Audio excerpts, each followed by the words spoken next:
Hello, good morning. Okay, so welcome to our lecture. All right, so we are nearing the end. Okay, so we have two more lecture topics to cover. Okay, so today we are going to go through the scheduling. Okay, the scheduling theory is something that I skipped earlier on. All right, just to finish up the events and flags earlier. All right, so we will be finishing up on the scheduling topic today, and then next week we have the last lecture on virtual memory. Okay, so week 13 there will be no lecture. The next week will be the last one where you cover virtual memory. Okay, and that wraps up everything. Okay, and also next Friday is your project assessment. Okay, so remember that week 12 Friday is a project assessment. So later I will talk a bit about two important things. One is the project assessment matters, and we will also do a another round of understanding the concept of LED state. Okay, so that you are clear how this will be sort of asked, or how this kind of exam questions will be asked. All right, you're familiar with that format. Okay, so let me get started. Okay, on the scheduling topic. Okay, so I mean, I hope you all saw the circular yesterday from NUS that we are opening up quite a bit. All right, so most likely this semester will be the last one where we have online classes and online assessments and so on. All right, I think next semester onwards we will be fully back on campus. Okay. Okay, so let's get started with this topic on scheduling. So this is again, I believe I uploaded this earlier on. All right, the earlier week, I think 1 or 2 weeks back. Okay, but I skip this first. All right, because I want to make sure I cover the content that was important for the lab. All right, and then we're coming back to this theory part now. Okay, so in terms of state transition, all right, we have already seen this behavior, all right, or understand this behavior where we have a new task that is created. Okay, and then from there, once it's created, it goes into this thing called the ready state. Okay, and once it goes into the ready state, okay, it can based on the list of the tasks that are in the ready queue, okay, the highest priority will of course be dispatched to go to a run state. Okay, and then while it is running, it can choose to run until it gives up the CPU voluntarily. Okay, maybe it has a timeout. Okay, or it goes into what we call a block state. Okay, so when it goes into a block state, what happens is you are waiting for some event. All right, so when you're waiting for some event to happen, what happens? You are giving up the CPU. So when you give up the CPU, some other task. Okay, so a task that is running can go to a block state, and the next task in the queue can take over. All right, and then again the same thing keeps happening. All right, so when you are waiting for a resource, waiting for a semaphore or a mutex, and you acquire it from the block state, you unblock, and then you go back to ready, and then from there you join the queue again, and then you depending on your priority, you will be inserted in the correct position in the queue, and then you transition to the run. Okay, so this sort of state transition diagram we have observed. Okay, and you understand how it works. So the topic that we're going to cover today is this concept of scheduling algorithm. How can we come up with a set of rules, okay, to allow tasks to share the processor, share the resource, okay, to make sure that at the end of the day, all of them are able to meet their deadlines. Okay, so of course, in theoretical analysis, we make some assumptions, okay, and some of these assumptions may not necessarily be applicable to whatever project you're working on, okay, whatever that you're trying to do, but we make some assumptions to make it easier to do the sort of analysis and understand these concepts a bit better. Okay, so okay, so let's look at this. Now, if I have 3 tasks over here, task A, B, and C, okay, how do I decide on scheduling which task to run first? All right, because ultimately we know that when we run the task, they will have to share the CPU. And now I want to sort of decide on the sequence, correct? On the sequence of execution. And of course, the objective is I should be able to fulfill the objective of each task within the deadline. All right. So what is the worst case scenario? The worst case scenario is all tasks ready at time 0. So when you say that all tasks are ready at time 0, okay, it means that at a particular time t0, okay, if I were to draw the timeline, okay, at the time t equals to 0, all the tasks A, B, and C are considered ready and they are all waiting to use the CPU. Okay, but only one task will be allowed to run and use the CPU. So how do I sort of plan this out? Okay, so if I were to choose that A runs first, okay, followed by B and then followed by C, okay, so you have this sequence A, B, and C. Now in terms of deadline, okay, we can see that the deadline for A I can meet because the deadline for A is 50 milliseconds, but I finish it within the 10 millisecond mark, so I meet the deadline. For B, the deadline is 20 milliseconds, but since I start B a bit later, I only finish it after the deadline. Okay, so the B will miss the deadline. All right, for C, no problem. I start at 30 millisecond mark and I finish by 60 milliseconds, so I am able to meet the deadline. Okay, but B misses the deadline. Okay, how if I change the order now? Okay, B, A, C. So if I go B, A, and C, then what happens? Okay, all the tasks can meet the deadline. All right, B can finish by 20 milliseconds, A can finish by 50 milliseconds, and C finishes by 60 milliseconds. All right, so I can see that this sort of works. Again, I can try another combination B, C, and A. Okay, so if I go through B, C, and A, what happens? B, C, and A. And then what happens? You see that A will miss the deadline because A is scheduled last. By the time I finish, I already passed my deadline of 50 milliseconds. Okay, so here, of course, we're just doing some trial and error, okay, and trying to see which one sort of works. Okay, but definitely there has to be a better way of analyzing these tasks and the deadline and coming up with a strategy on how to schedule them and whether the scheduling theory is going to work. Okay, so that is what we're going to be studying in this chapter here. So for that, we're going to have some definitions. Okay, so the first definition is that, or the assumption is that tasks are periodic in nature with a known period. Okay, so this may not apply again to everything all the time, right? Like just like if you relate it back to your project, you won't say that your tasks are periodic because your motor does not move periodically. It moves as and when it receives a command. Okay, so certain tasks will be periodic. Okay, for example, your LED running, your audio player, so those will be periodic. But other tasks like your motor control is not periodic. All right, it is just dependent on event. Okay, it's event driven. So in our case, okay, in this analysis, we will assume that all tasks are periodic with a known period P, and the period does not change over time.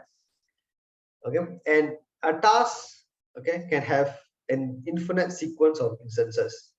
So what is an instance? An instance means that each time I run the task, okay, so it's just like a motor task. Each time you run the motor task, you may run it for a shorter time if you only need to move a short distance, or you may have to run it for a longer time, okay, depending on how long you're going to move it. Okay, and even in any other tasks, okay, you may have if-else statements, you have loops where the number of iterations may change. Okay, so each time you run is a new instance, and that new instance can have different duration. Okay, so sometimes may be a bit longer, sometimes can be a bit shorter, and so on. Okay, so each instance can have a slightly different duration. Okay, but as long as I'm within the period, okay, so since we assume that all tasks are periodic, as long as I finish the instance within the deadline of the period, then I'm fine, correct? Because before the next periodic interval comes in, I already finished, so I can start the next instance and continue. Okay, so with that, we have the first definition, which is worst case execution time. Okay, so the worst case execution time is, since my task can have different instances, right? Sometimes it may run a bit longer, sometimes it may run a bit shorter, and so on.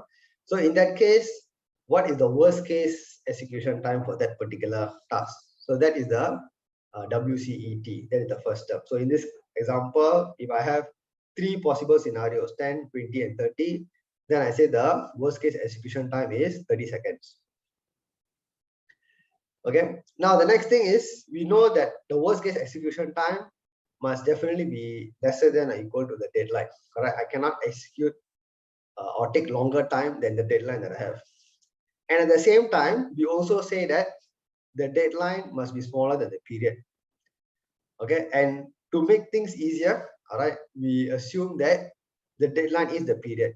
Okay, so we don't need to worry about so many terms. So the deadline and the period are the same. So as long as the worst case execution time is lesser than the period, that means I'm always able to finish before the next time I need to run. Okay, I'm always able to finish before the next time I need to run. So that is the sort of definition that we're going to go with. That the worst case execution time is always going to be lesser than or equal to the deadline, which is the same as the period. Now, what are the additional assumptions? We assume that tasks are independent. Okay, again, this may not hold true for us. Okay, we have tasks that are a lot of dependency, right? So the audio may play only when the motor is moving, or the LED may go in a certain sequence if I'm going in a certain direction, and so on. So there are some dependencies. Okay, but again, we are making this assumption for this analysis that tasks are independent of each other. And we are also not considering any overheads in context switching. Okay, so we know that there is time involved whenever I need to switch from one task to another task. Okay, but we will consider that as negligible. Okay, so the worst case execution time, you know, but there is something else that is also we need to be concerned about, which is the worst case response time. And this worst case response time is considering interference. Interference is basically preemption. Okay, that means when I'm executing a particular task, what if I get preempted?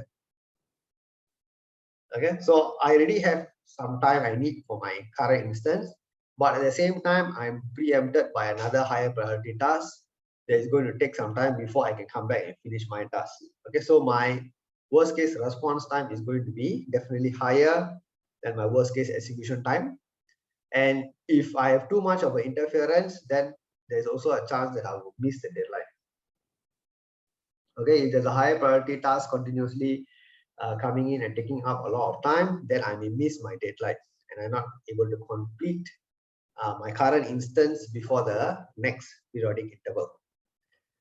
Okay, so that is with preemption, right, or interference.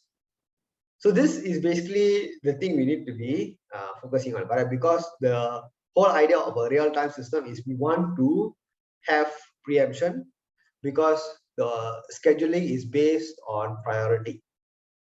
Okay, we want that real-time response. So the real-time response is obtained because anything is considered higher priority should always be able to take over the CPU and run.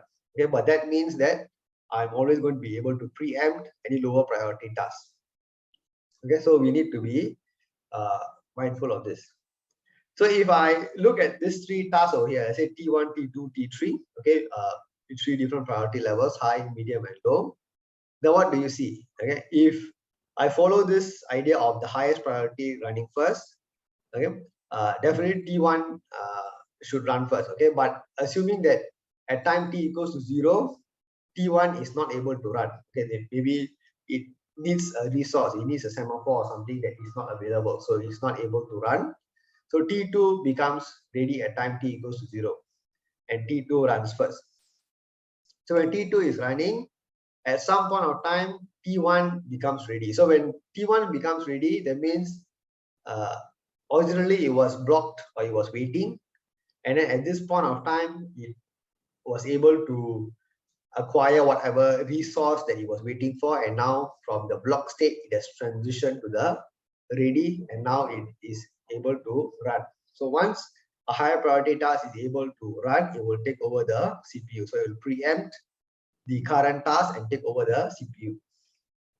So T1 will run.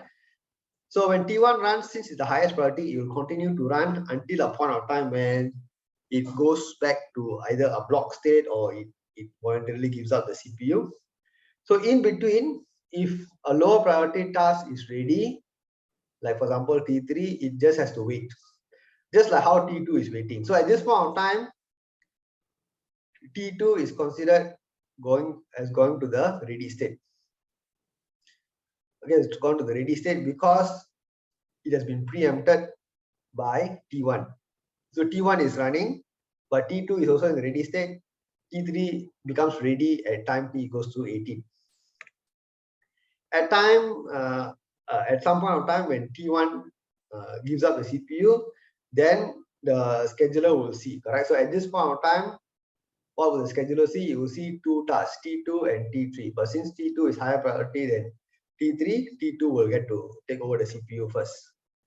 Okay, and when T2 finally gives up the CPU, okay, or gets blocked or whatever, then T3 can run.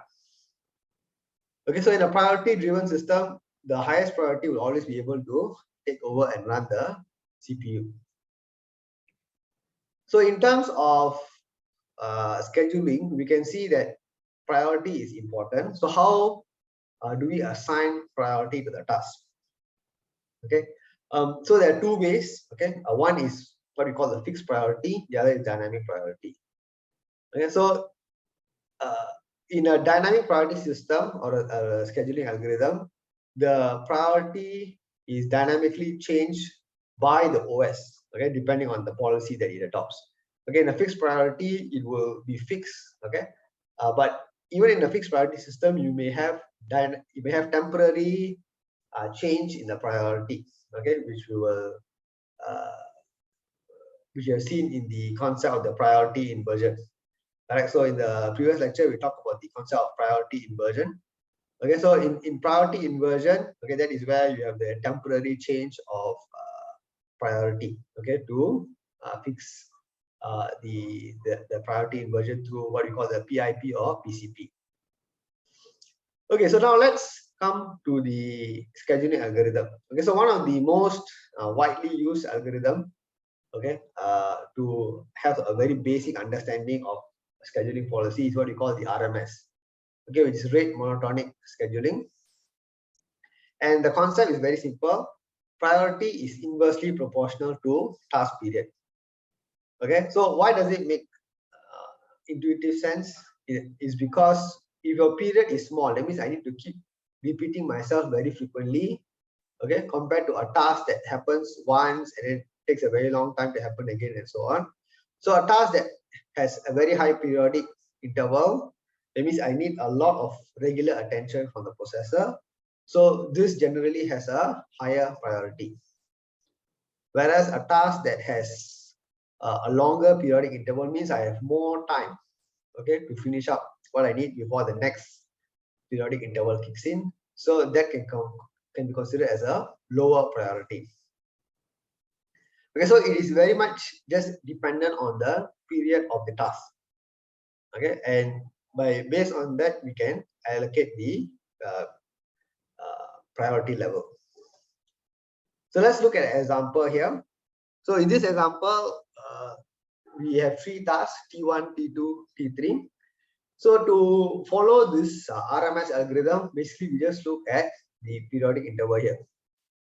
Okay, so when you look at this periodic interval here, what do we observe? We observe that the task 2 has the smallest period, so this is the highest priority, followed by task 1, which is medium, and this will be the lower priority. Okay, so we just need to look at their periodic interval to know the priority to set. Okay, so priority of tasks will be T1, sorry, T2, T1, and then T3. And all tasks are ready at T equals to 0.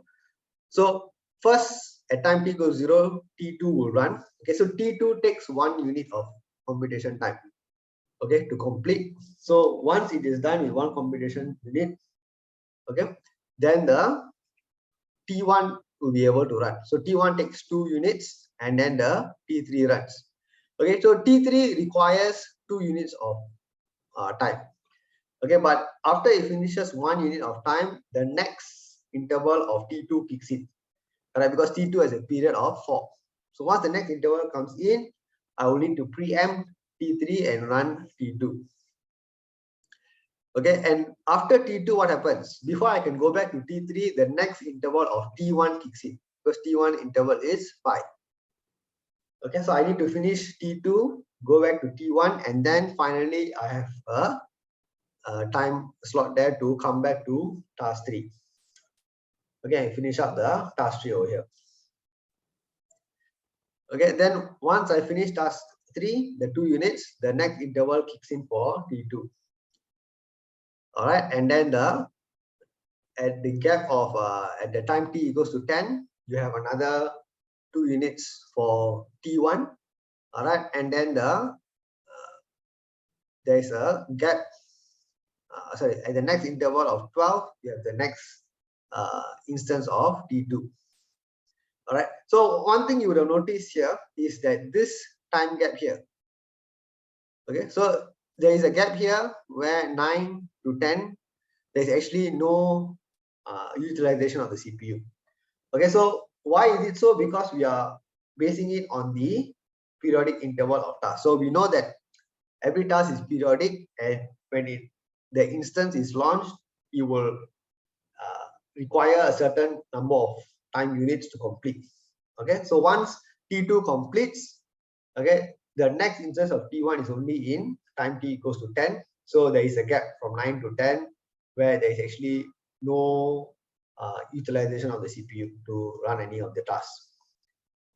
Okay, so coming back here, so at 12 you have another instance of T2. Okay, and again over here you see another gap. Okay, where there is no utilization of the CPU. Okay, and then here T1 will launch an instance at time t equals to 15, but after 1 unit, what happens? Another instance of T2 comes in. So again, you get preempted. Okay, and then after that, you can go back to T1.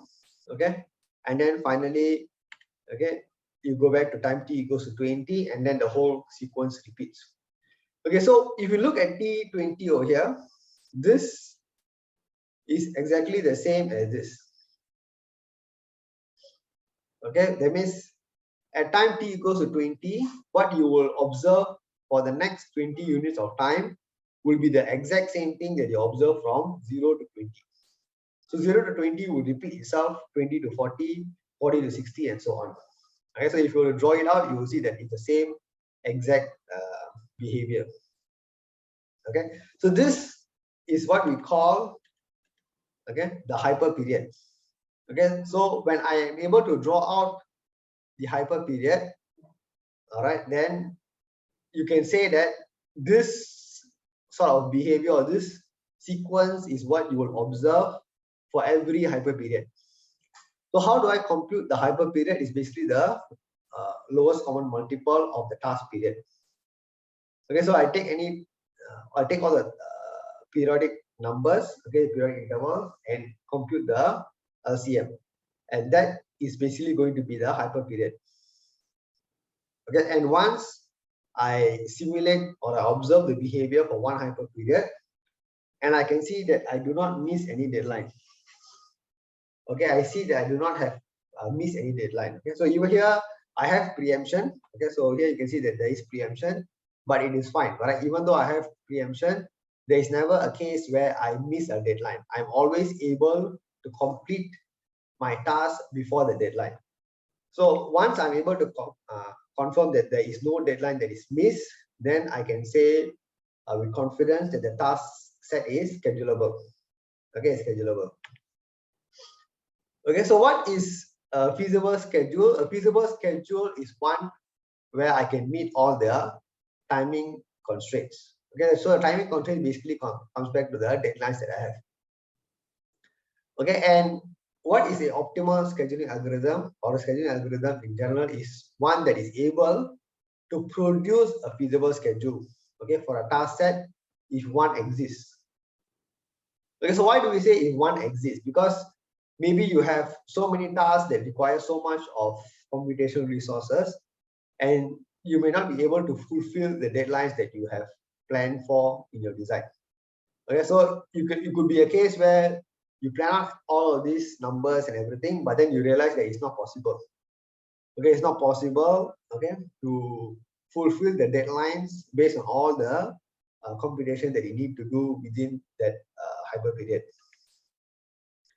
Okay, so how can I figure out this?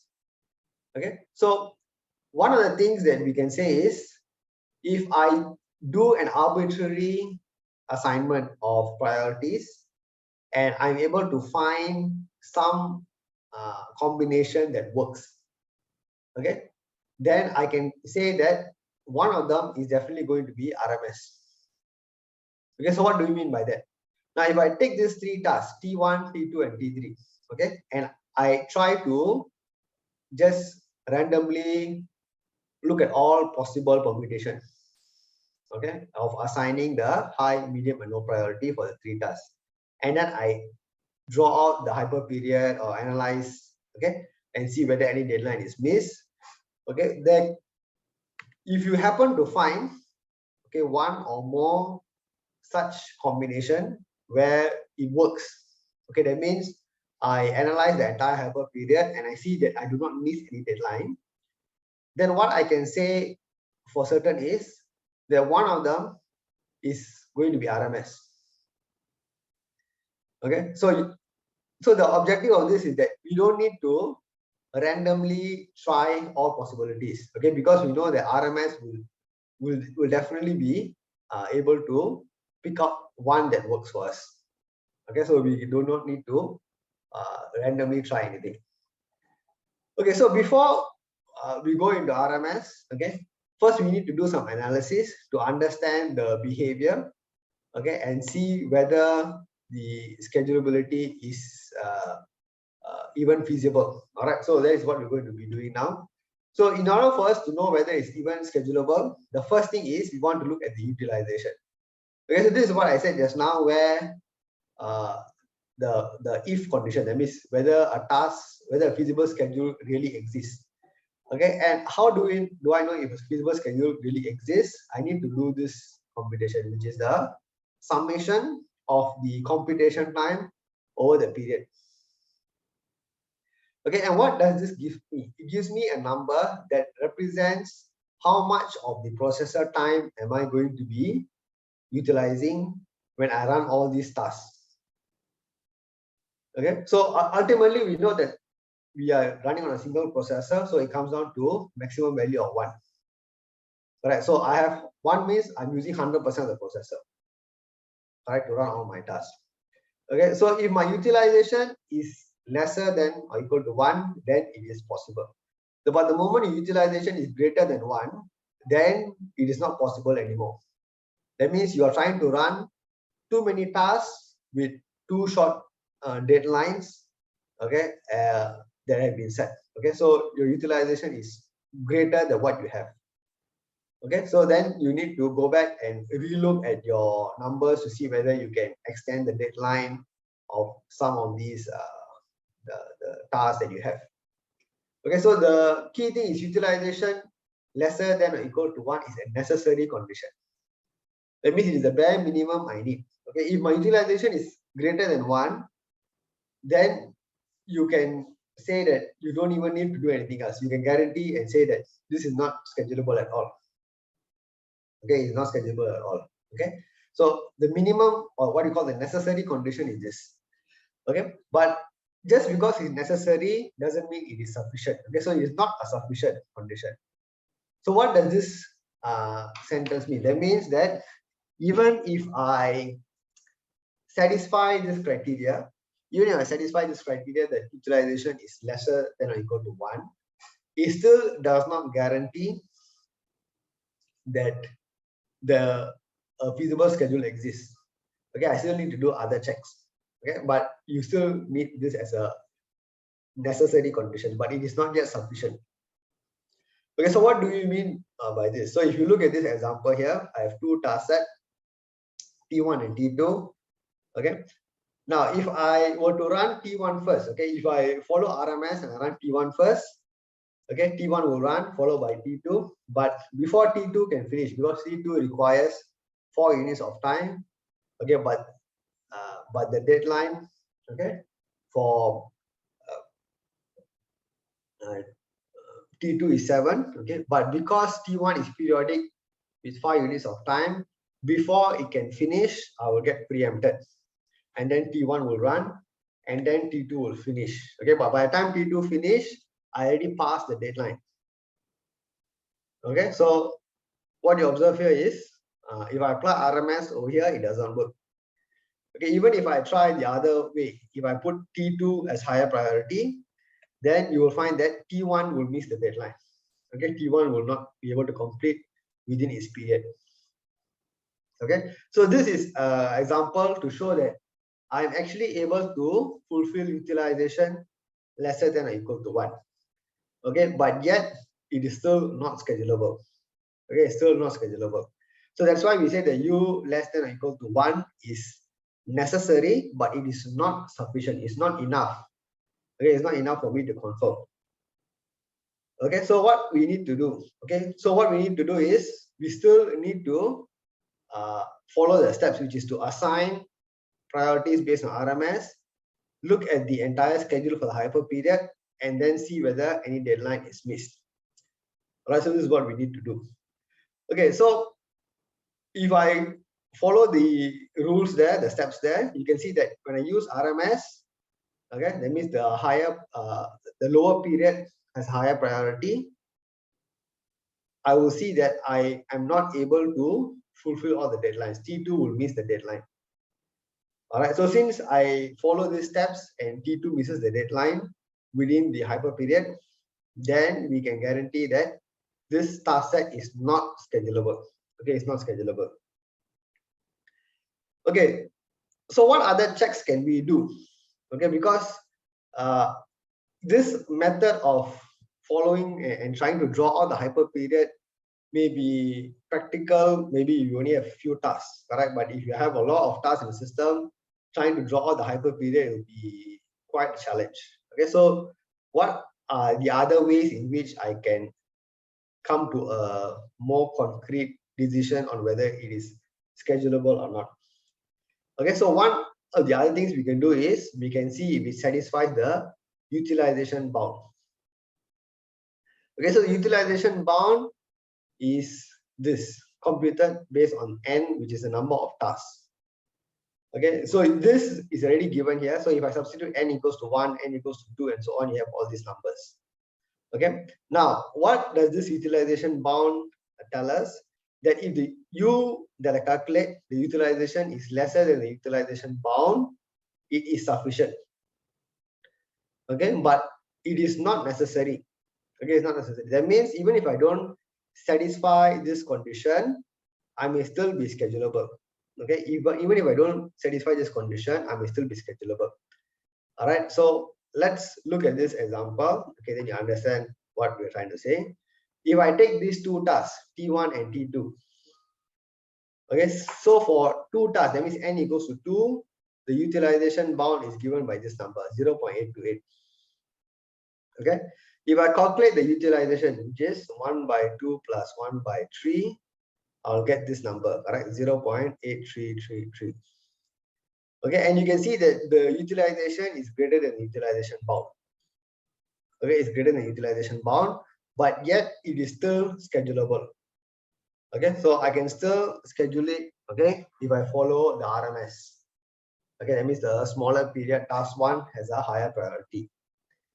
Okay, so this is again to show us that you cannot just make a decision based on, you can make a decision on utilization bound if you satisfy it. If I satisfy it, I can straight away say it is schedulable. But if I don't satisfy utilization bound, you cannot conclude that it is not schedulable. It may still be. Okay, it may still be. Okay, so what we have so far. Okay, so again, these terms, it just some sort of you need to get used to it. All right, then you will sort of relate to it a bit better. So the first one is this. Okay, when the utilization is greater than 1, we can say for sure that it is not schedulable. Okay, 1 is greater than 1 is not schedulable, so you do not need to do anything else. If I satisfy the utilization bound, if I satisfy the utilization bound, then I can also say for sure that it's schedulable. Okay. But if my U is less than or equal to 1, which is necessary, but I do not satisfy the sufficient condition, which is the utilization bound, then you still are not very sure yet. You may or may not be schedulable. Okay, it may or may not be schedulable. So let's look at the what you call the RMA, the rate monotonic analysis, where we can satisfy the necessary condition but not the sufficient condition. So what is the necessary condition? The U less than equal to 1. Sufficient condition is U less than equal to the bound. Okay, so I can satisfy the necessary condition, but I am not able to satisfy the sufficient condition. All right, so let's look at this example. So I have 3 tasks over here. Okay, I have 3 tasks over here. B1, B2, and B3. Okay, so sorry, T1, T2, and T3. So based on the RMS, we can say that since T1 has the smallest period, it has the highest priority. Okay, followed by T2, medium, and then T3 will be low. Okay, now if I were to calculate the utilization bound, okay, that means n equals to 3. Okay, come back here. So you get 0.779. Okay, and if I calculate the utilization, so utilization you will C over P, right? That means you take 40 over 100 plus 40 over 150 plus 100 over 350. So that will be your utilization. So if I calculate my utilization, I get a value of 0.952, which is greater than my utilization bound. Okay, but since it is lesser than or equal to 1, it satisfies the it satisfies the necessary condition, but not the sufficient condition. Okay, it satisfies necessary but not sufficient. All right, so this is where this current analysis comes in. So what we can do is, let's look at it step by step. If I just look at T1 alone, that means assuming that T2 and T3 don't exist. If I just look at T1 alone, okay, then I can say that the utilization is lesser than the utilization bound. Okay, utilization bound for one task is 1. So it is schedulable. If I look at just T1 and T2, that means assuming that there is no task 3, okay, the utilization is again 0.667, which is lesser than the utilization bound. So it is also schedulable.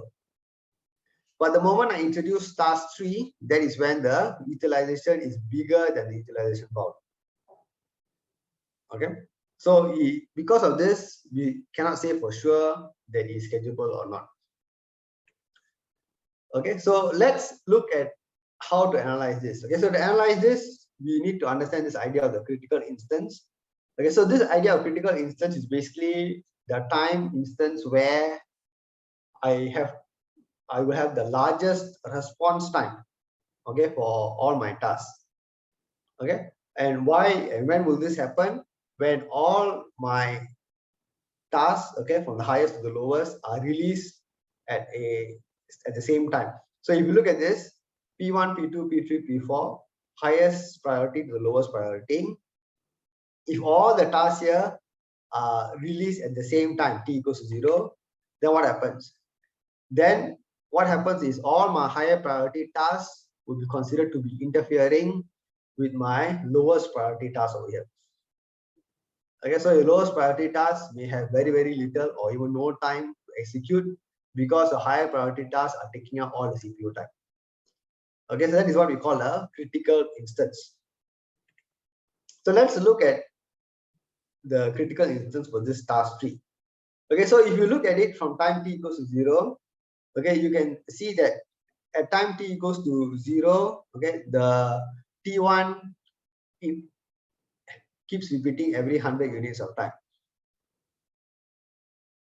Okay, T2 is 150, so 150, 300, and so on, and task 3 has 1 instance. Okay, so all of the tasks are released at T1 at time t equals to 0. Okay, but T1 has a periodic interval of 100, whereas T2 has a periodic interval of 150. Okay, so now if I were to analyze this, okay, then what I need to do is I need to look at what we call the interference of task that the task 3 will experience. Okay, the interference that task 3 will experience to know whether I'm able to compute and finish up on time. Okay, now if I look at this, what do you see? You see that I have 1, 2, 3, 4. 4 instances of task 1 being released, okay, within the deadline. So the deadline that I'm looking at is 350. Okay, that is the deadline for task 3 to complete. So what I want to know is whether by the time I hit 315, I'm able to complete all the tasks within the deadline. Okay, for task 2, how many instances? So you have 1, 2, and 3 instances. Whereas for task 3, you have 1 instance.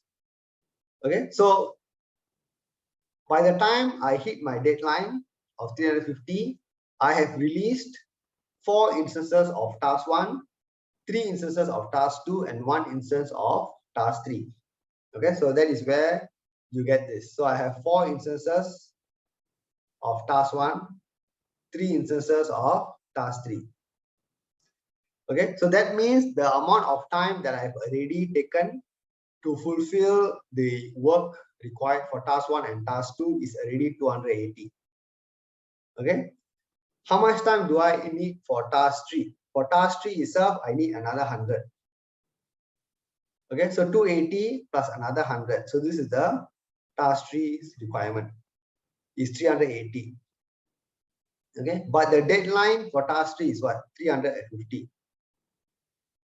Okay, so when I look at this, we get the feeling that it is not possible, right? Why? Because of all the interference from the higher level tasks, I'm actually not able to fulfill the deadline, which is to complete all the execution before the deadline of task 3. Okay, so it seems that it is not schedulable. Okay, but let's look at it in a bit more detail, okay, to understand something that is going on here. If you look at it in terms of the time gaps that you have, okay, when task 1 runs, okay, task 1's computation time is 40. So I will run from time t equals to 0 to time t equals to 40. Okay, task 2 is also having a computation time of 40, which means that it will run from 40 to 80. Okay, but what happens after 80? We know that the next instance of T1 comes in here at 100, and the next instance of T2 comes in here at 150. Okay, which means that at the gap of 80 to 100, there is actually a free slot. Okay, and since all 3 tasks were ready at time t equals to 0, the OS can actually switch over to task 3 and do some work. Okay, in that gap over there. Okay, so there is actually this 20 units of a gap there, and 20 units of time gap for T3 to actually get some work done. Okay, and then T1's next instance comes in, okay, and then it runs for another 100 units of time. Okay, so this will be 140. And after that, what happens? The next instance of T1 is at 200, and the next instance of T2 is 150. So there's again another 10 units gap here, 140 to 150. Okay, so after the 10 units, you go back to task 2, 150 plus 40 is again 190. Okay, and after 190, what happens? You still have another 10 units gap here, 190 to 200 to go back to task 3, and then you go back to task 1. So you have another 40 units here. So at time 240, okay, you are done with task 1. And after you're done with task 1, what happens? Your next instance of T2 is only launching at 300. So at 300 is where the next instance of T1 and T2 gets launched. Okay, but from 240, okay, this is 240 to 300, there is a gap of 60 units. Now, if I look at all of this, it adds up to 100, which is what I need over here.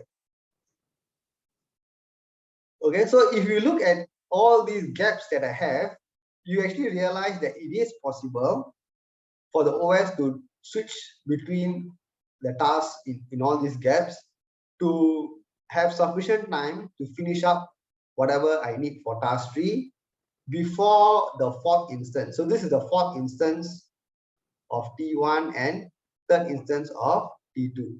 So before the 4th instance and 3rd instance of T1 and T2, I'm actually able to finish up whatever I need to do for task 3.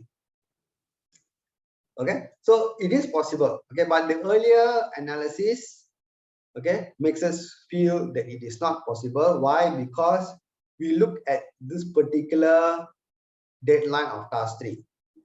Okay, and when we look at this particular deadline of task 3, what happens is we are also including this 4th instance of T1 and 3rd instance of T2. So we are factoring in this time and this time as well. Okay, so this sort of is added in as additional interference. But actually, we didn't have to do this, because by the time you hit 300, you are already able to complete what you need for task 3. Okay, so what we need to do, we need to change the way we look at the timing. So instead of looking at the deadline of task 3, we need to look at all the periodic intervals of the various higher level tasks. Okay, that means I need to look at 100, 200, 300, 150, 300, and so on. So I need to look at all the periodic intervals of all the higher level tasks to see where I need to or to see whether at any point of those intervals I'm actually able to complete what I need to do. Okay, so if I had looked at it in terms of 100, 150, 200, and 300, then I would have seen that by time 300, I am actually able to complete. Okay, so now, of course, now we draw out everything so we can see it nicely. But instead of drawing it out, what is the easier way of doing it? Okay, so the easier way of doing it is to check for these periodic intervals, okay, and see whether the demand, okay, which is the amount of computing time I need, is lesser than the capacity. Okay, so how can we do it? Okay, let's look at the manual way first before I look at the formula. So I'm going to look at all the periodic intervals of all the higher level tasks. So 100, 150, 200, 300, and so on. So if I look at time t equals to 100, what do I see? I see that task 1, 1 instance, task 2, 1 instance, and task 3, 1 instance. All right, so task 3, task 1, task 2 all have launched. So this is the total demand. All right, this is the demand. And what is the capacity? At time t equals 100, the capacity is 100 because that is the amount of time that has elapsed. Okay, so I have 3 tasks that require 180 units of time, but at that point of time, I've only passed 100 units of time. So definitely demand is greater than capacity, so I cannot fulfill. And then I do the same check, for example, 150. By the time I hit 150, the second iteration of T1 is already coming. Okay, but the first iteration of T2 is there, first iteration of T3 is there, and again I see that demand is greater than capacity. Okay, so when I do this check for all the interval at time 3 equals to 300, okay, you will see that I have 3 units of T1 and 2 units of T2 and 1 unit of T3, and that total time is 300, and the total capacity at the time is also 300. Okay, that means at the time t goes to 300, task 3 is actually schedulable. Okay, so we can say that yes, I am able to fulfill the deadline with this. Okay, now what is the better way of checking this? All right, is by using this formula, which is to complete both the necessary and sufficient condition at the same time. Okay, so let me go to the example, okay, instead of looking at the explanation here, so it's easier for you to see.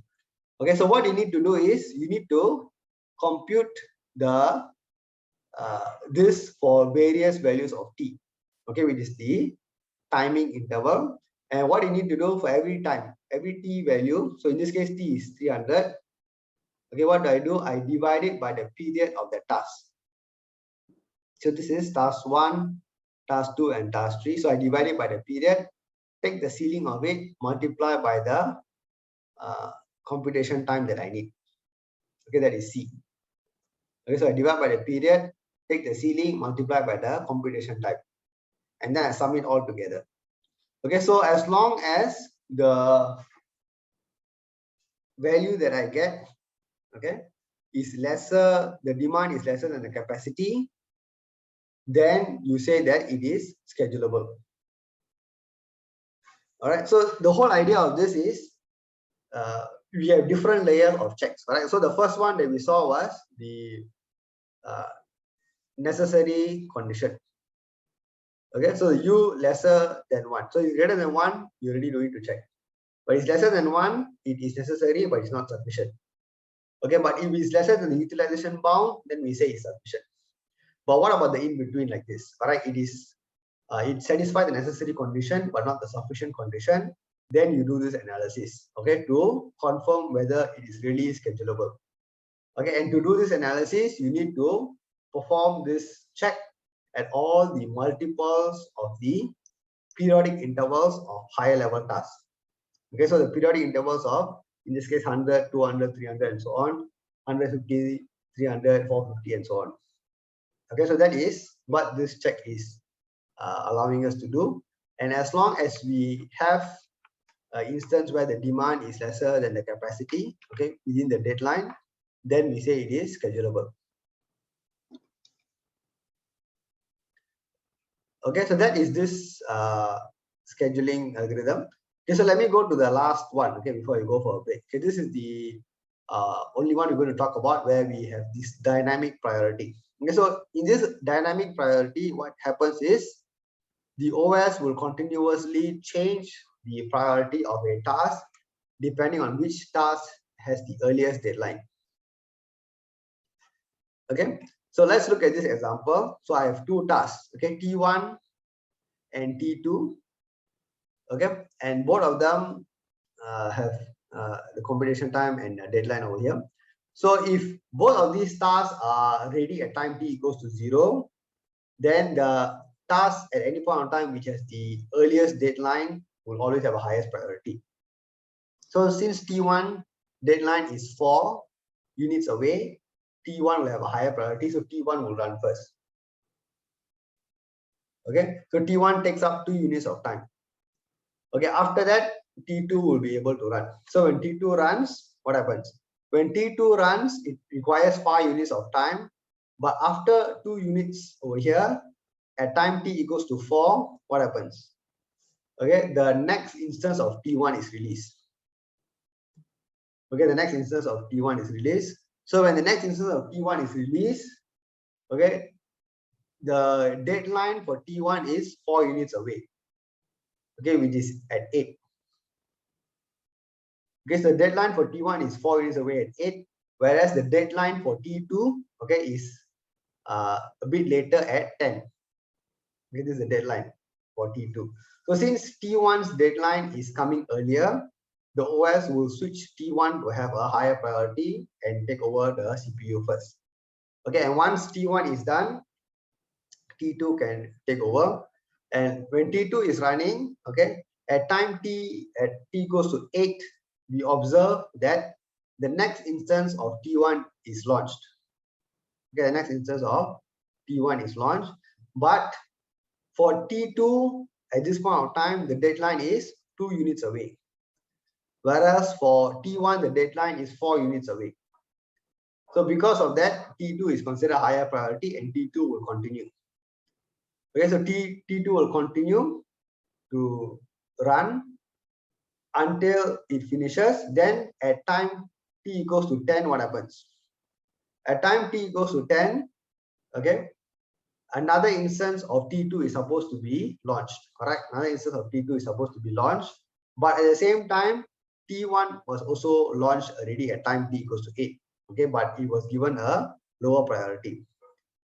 Okay, but since T1's priority is going to come earlier, okay, over here at time t equals to 12, T1 will be given higher priority. Okay, so at time, sorry. Here at time 9 is where the T2 completes. So once T2 completes, T1 will be able to run. So at time T goes to 9, T1 is able to run. And at time T equals to 10, okay, T2 launches the second instance. Okay, so when T2 launches the second instance, T2's deadline is 10 units away. But T1's deadline is at time T equals to 12. So since T1's deadline is earlier, okay, T1 will continue to use the processor until it finishes up. Okay, and then the T2 can run. So when T2 runs at time T equals to 12, again the same thing happens. Another periodic interval of T1 comes in. Okay, and since T1 is considered higher priority because the deadline is shorter, okay, deadline is here, the T1 will preempt T2 and run. Okay, now when T1 runs, okay, it completes, then once it finishes, we can come back to T2. Okay, so over here at time T equals to 16 is where you observe that another instance of T1 launches. Now, when this happens, you will see that for T1, the deadline is over here. For T2, the deadline is also here. Alright, because both of them have the same deadline at 20 units of time.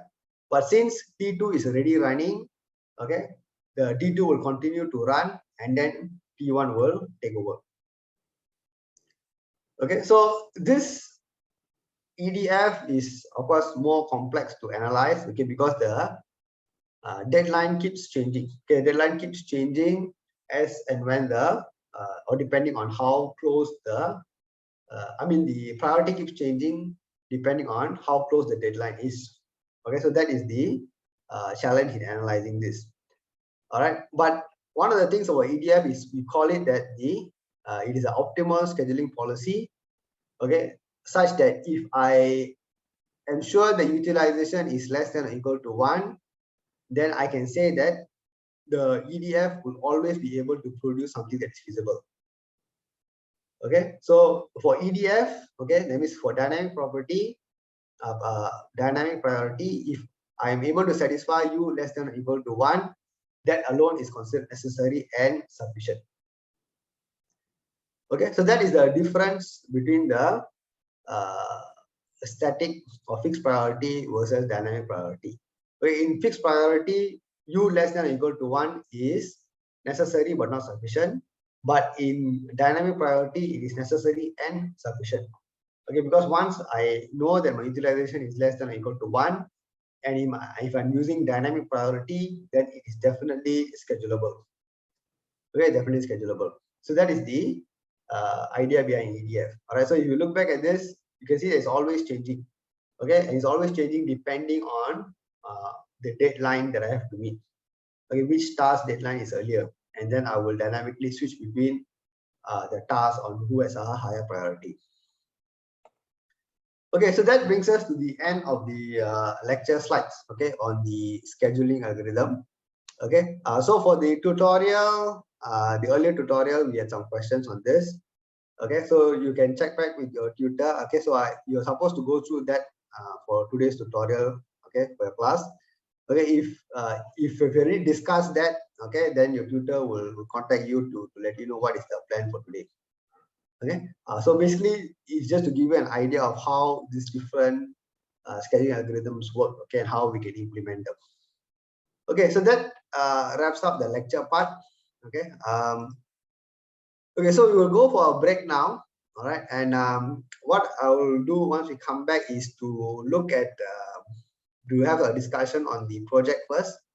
Okay, and after some project discussion, we will go on to the discussion on the another example of the LED state concept. Okay, so I will, now it's about 11:05. Okay, so I'll give you about 10 minutes break. Okay, 11:50, you will come back, and then we will look at that part. Okay, so in the meantime, if you have any questions, you can put in the chat first. All right, if not, we'll come back and then we'll go through that. Okay, so I'll see you all back here at 11:15. Okay, so welcome back. Okay, so I will first talk a bit on the project assessment. Okay, so the project assessment will be next Friday. Okay, I will send out the detail, timing, and everything. Okay, but basically, it will be a bit similar to our EPP style in the sense that you will have to you will be given some time within the lab first, all right, to do further testing.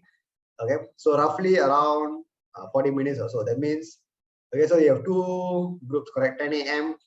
Group 10 to 12, and the other one is 2 to 4. Okay, so what will happen is for the 10 to 12, you will have some time until say around 10:45. Okay, where you need to submit all your robots. Okay, and then from there we will call out team by team to do the challenge. Okay, so at any point of time there will be two teams doing the challenge. So one will do challenge 1 and then challenge the other two will do challenge 2 and then and so on. All right. Similarly for the afternoon group, the same thing, 2 to 4, you will have roughly around 45 minutes to continue to do your own testing and work before you submit your robot. Okay, so this is to ensure that everybody gets the same amount of time with the robot. Okay, so by 10:45 for the first morning group and 2:45 for the afternoon group, everybody will be required to submit your robot. So after that, you can't do any more changes after that. And then when your team number is called out, you collect your robot and then go to do the challenge. Okay, so the challenge, the assessment sheet, the marks, everything I will upload later.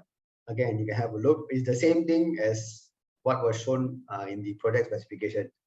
Okay, so for each challenge run, you have you don't have a trial. Okay, that means you straight away go in and you do the attempt.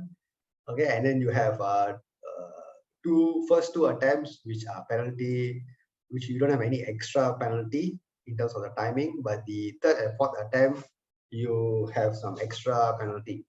Okay, I will again provide the details of that in the document once it is released. Okay, for maze challenge 1, it is the sort of the section that is beside Uncle Jalil's office. All right, so once you open the door and you come in, you see the two tables on the left hand side.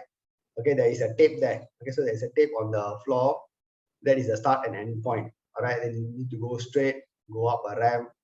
Okay, and then you set up the codes. Okay, and then come back the ramp and so on. Okay, so this Friday I will ask the TAs to set up everything. Okay, and block off this section so that you use it for your testing. All right, so if you'll be sitting there all this while, just try to adjust and move to some other location so that we can use this space for proper testing for all of you. Okay, okay, so I think that one is quite straightforward. Okay, basically as long as you are able to control your robot confidently, then it should be fine. Okay, so some of you have been asking me how to design the interface and so on. As I said before, the interface is totally up to you. Okay, there is no restriction on what interface you want to control the robot, whether you want to use button, you want to use slider, you want to use the accelerometer sensor, that is up to you. Okay, you can decide anything. All right, as long as you can control your robot accurately. Okay, so what you do not want is an interface that makes your life difficult. Correct? You want your life to be easy when you're controlling the robot. Okay, so if I press the button, it should respond to how you expect, whether it's supposed to move a short distance, long distance, okay, supposed to stop. Okay, so all of that you decide and you sort of plan out your interface. Okay, for Maze Challenge 2, all right, this is outside the conference room. Okay, so this is the setup outside the conference room. So the conference room is where the TAs all the time keep all their bags and their stuff. Right, so there's a door there. All right, and then on the floor again you will see the marking. So you will see a square box already mapped out. Okay, for the start point and the end point. Okay, and basically what you need to do is so this is a line. Okay, so this is sort of an imaginary line, okay, but I will put actual tape there for this Friday. So what your robot is supposed to do is you're supposed to just press a button on your interface to make the robot go straight. Okay, and then it should automatically detect the obstacle. So the obstacle I already briefed you all earlier on. Okay, to design your own obstacle. Okay, with again 4 toilet rolls or anything that is of equivalent size. Okay, and then you can wrap it up with whatever tape or whatever color you want. So that is up to you to decide. Okay, as long as your robot is able to detect the obstacle and then go around. Okay, so going around again, you have to sort of put in the necessary motor movement depending on how you want to go around. Okay, so that part is in a sense your own coding, correct? How you want to control the motor to go around the obstacle. Because the obstacle is a fixed size, right? The fixed size because we already know the obstacle size. So as long as you can detect, okay, then you go around it, okay, and then you come back. Okay, so when you come back, okay, so some of the question I receive is, do I need to stop? When do I stop? Okay, so it doesn't necessarily have to stop anywhere as long as it crosses this line. Okay, it must cross this sort of finish line to be considered a valid attempt. Okay, then we will stop the timer and then we will look at the time it took. Okay, so if you turn around or go around the obstacle, but you come here and then you stop here, okay, it is not considered a valid attempt. You don't have a timing. Okay, so again, the timing is important, correct? How fast you're able to complete this whole thing and come back. And if you're able to stop within the box, then you don't get penalty. But if you stop outside the box, then there is penalty marks. Okay, so as long as you pass the red line, I mean this imaginary line over here that you see, okay, that means you pass that the starting point, then you have a valid attempt. Then we look at the timing. Okay, if you do not pass this red line or this end and starting line, then you do not have any timing, so it's considered invalid. Okay, so that is the thing you need to take note of. Okay, and the timing is important. Okay, so you need to your ranking will depend on the timing. Okay, and the timing, so if you bump into the obstacle, you go out of the end box, so all of that will add to penalty timing. Okay, and then your ranking will be based on the final timing of everybody in the whole batch. Okay, so that is basically the assessment part that I wanted to discuss. Okay, so first I want to stop here to see if anybody has any questions regarding the assessment that you want to ask.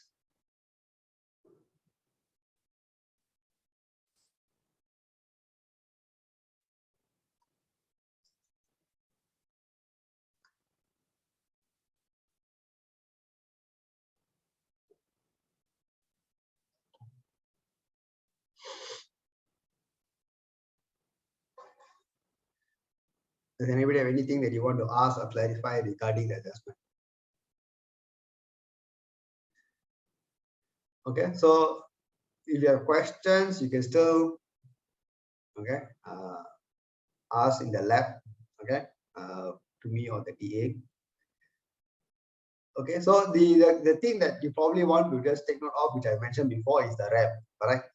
Okay, when you go up and down, is still a bit okay, but going up is where the danger is, where you may slip off the ramp and fall off.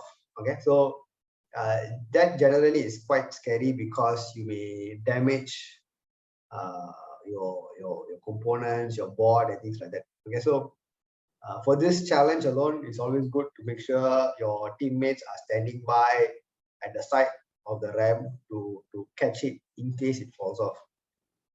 Okay, as mentioned, I will also reiterate it in the assessment document. You are allowed 2 attempts up the ramp. Okay, if both attempts fail, then you just put it on top and you carry on, and then there will be some penalty marks for that. Okay, but if you can go up the ramp, you go up the ramp. But if you are unable to do it, you keep slipping off or you fall off, then you just put it on top and you carry on. Okay, but there will be penalty marks for that. Okay, so that is for the challenge run for both the challenge 1 and challenge 2. Okay, Okay, so I will. So since there are no questions, let's go on to the part on the LED state discussion. Okay, so what I've done is I created a quiz in your Luminous, okay, called LED state quiz. Can you all go and attempt that quiz now? Okay, it's open. There's no password. Okay, I would like you to attempt that quiz. Okay, LED state quiz.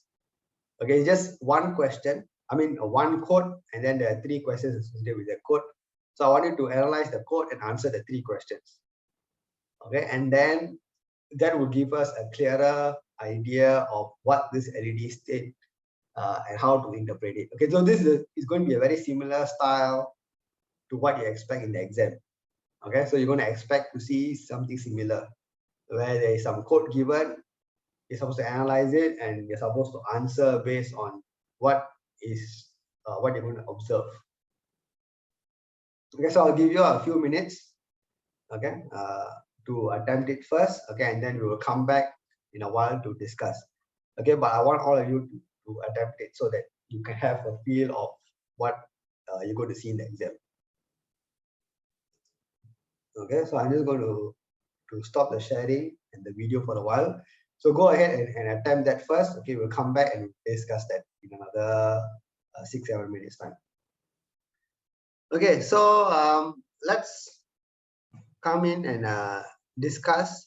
Okay, so the quiz question basically gives you a code, all right, and asks you to analyze what are the first 3 color states. Okay, first 3 color states that you observe. Okay, so basically what you need to do is you need to analyze the code.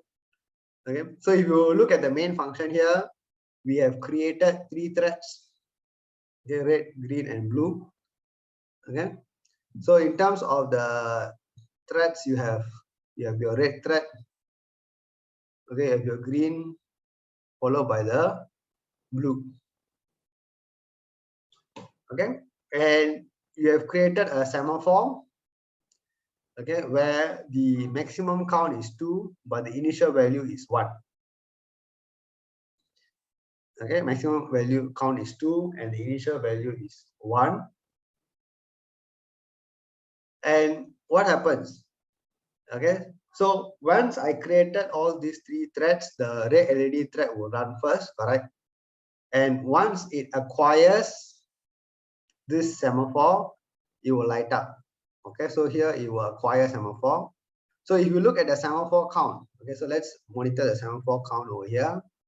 So once initially it is a 1, but once I acquire, it becomes 0.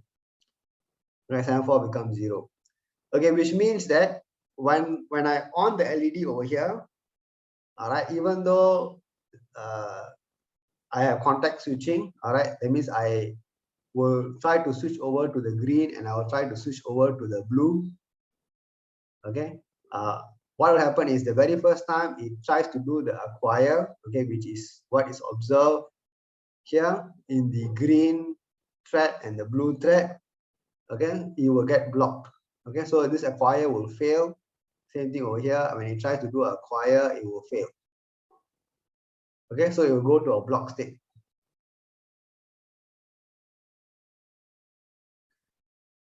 Okay, so since there's only one semaphore initially, okay, only red will acquire it first and will control the LED. So you will see the red LED go through the on and off. Okay, so the first state, the first LED color state that you observe is red. Okay, so for the first question, okay, the answer is red. Okay, because you only observe this, the red. Okay, once I finish the on and off, what happens? I release 2 semaphores. Okay, I release 2 semaphores. So after I release 2 semaphores, so I will call sem release 2 times. Release and sem release. And what happens? I already have 2 tasks waiting in the queue for semaphore, correct? The green and blue. So the first sem release will unblock the green. So it'll go to a ready state. Okay, and the second SAM release will unblock the blue. So this will go to a ready state, which means that both green and blue will be able to run at the same time. Okay, so the green task, okay, will be able to run, which will then be able to switch on and off. Okay, similarly for the blue task, I'm also able to on and off. Okay, so the second LED state. So the answer for the first question is red. The answer for the second question is this, green plus blue. So that's the second LED state. Okay, it's a combination of green and blue together. Okay, green and blue together. So what happens? Both green and blue acquire the semaphore. Okay, so of course, while this is going on, your red LED thread has looked back, correct, and tried to acquire a semaphore. So after it release, it says SAM acquire, but then since both the semaphores have been released, there's no other semaphore available, so it gets blocked. So it goes to a block state. Okay, so it goes to a block state until somebody releases a semaphore. Okay, so what happens over here? So after I finish my blinking for the green LED, I go back and I wait. So after I finish everything, I say go back and say SAM acquire, but then there is no semaphore, correct? So I block and I wait. After the blue LED thread finishes, what do? I release one semaphore.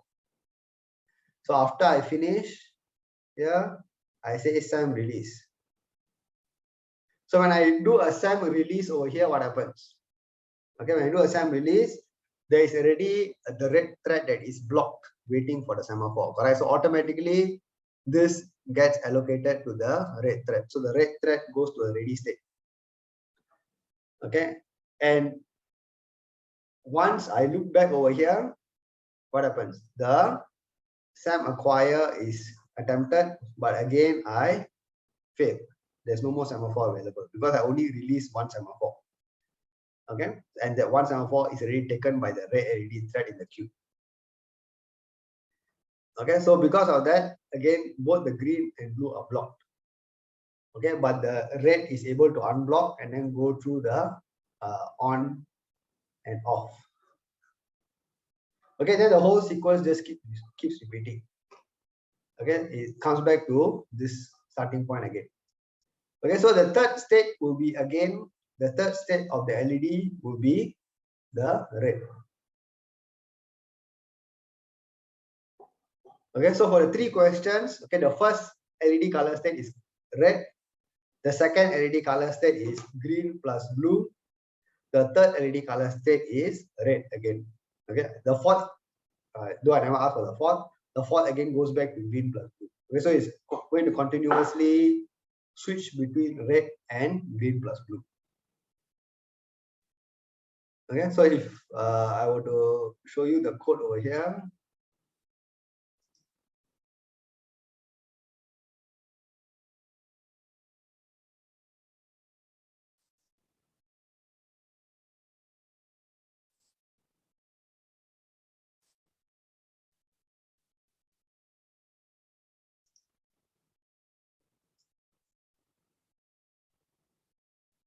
Okay, if I were to run the code, you will observe first is red, and then green plus blue. Okay, so it looks turquoise, okay, from my board. Okay, but it's basically green plus blue together.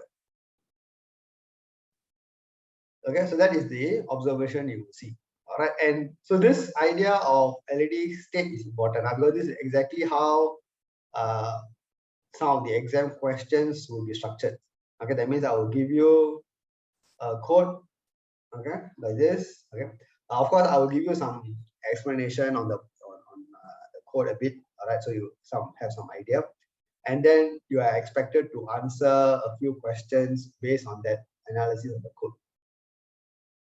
Okay, so in this case, the concept of LED color state means exactly what is the color combination you observe at that point of time. Okay, so in this case, the first instance you see red, At the second instance, you see green plus blue. Okay, so even though, like I said, there is some context switching involved, technically green is on first, followed by blue, but the observation is green and blue is together. So that is considered a color state. What you observe lighted up together on the RGB LED. Okay, so that understanding is important. Okay, so that is how you're expected to answer the questions.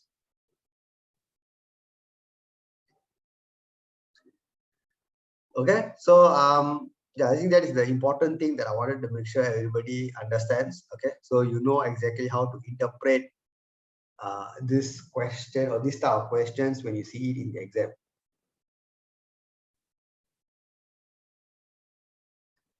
Okay, so that's all I wanted to show, okay, and discuss. So I will leave the rest of the time for questions. If anybody is not sure of this interpretation or how to analyze the code, you can ask me. Okay, no questions. Thank you. I'll see you all in the lab.